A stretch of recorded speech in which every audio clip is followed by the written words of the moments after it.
السلام علیکم ورحمۃ اللہ وبرکاتہ۔ ناظرین کرام، اسلام واحد ایسا مذہب ہے جس میں نیکی کا ارادہ کرنے کی وجہ سے ثواب مل جاتا ہے، اور جب تک انسان برائی پر عمل درآمد نہ ہو اس کو گناہ نہیں ملتا۔ آئیے اللہ کے نبی صلی اللہ علیہ وسلم کی حدیثوں کی روشنی میں سمجھنے کی کوشش کرتے ہیں۔ اللہ کے نبی صلی اللہ علیہ وسلم کا فرمان ہے، من ہم بحسنۃ فلم يعملها فعلم الله انه قد اشعرها قلبه وحرص عليها كتبت له حسنہ، رواہ احمد۔ اللہ کے نبی صلی اللہ علیہ وسلم کا فرمان ہے، جس نے کسی نیکی کا ارادہ کر لیا اور اس پر عمل درآمد نہیں ہوا، اللہ رب العالمین جانتا ہے کہ انہوں نے نیت کر لی ہے، اپنے دل کو اس پر لگا دیا ہے، اس کی وجہ سے اس کو ایک نیکی مل جاتی ہے۔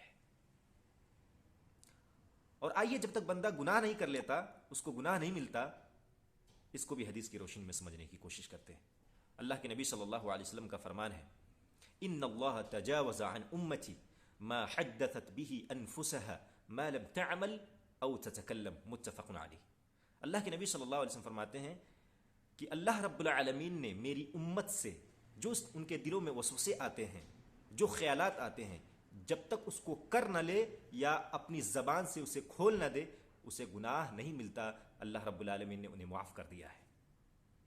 یہ اسلام ہے، اس کو کہتے ہیں اسلام، امن و شانتی کا مذہب اور بڑھا کر دینے والا۔ اگر کوئی بندہ ایک نیکی کرتا ہے اسے 10 گنا بڑھا کر کے دیا جاتا ہے۔ آئیے اللہ رب العالمین کیا کہتا ہے قرآن مقدس میں، من جاء بالحسنۃ فلہ عشر امثالها، جس نے کوئی ایک نیکی کی اللہ رب العالمین اسے 10 گنا بڑھا کر دیتا ہے۔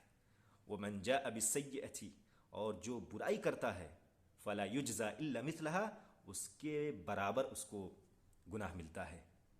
وہم لا یظلمون، اور وہ ظلم نہیں کیے جاتے ہیں۔ اللہ رب العالمین غفور الرحیم ہے، رحمت کا پیغام دینے والا ہے۔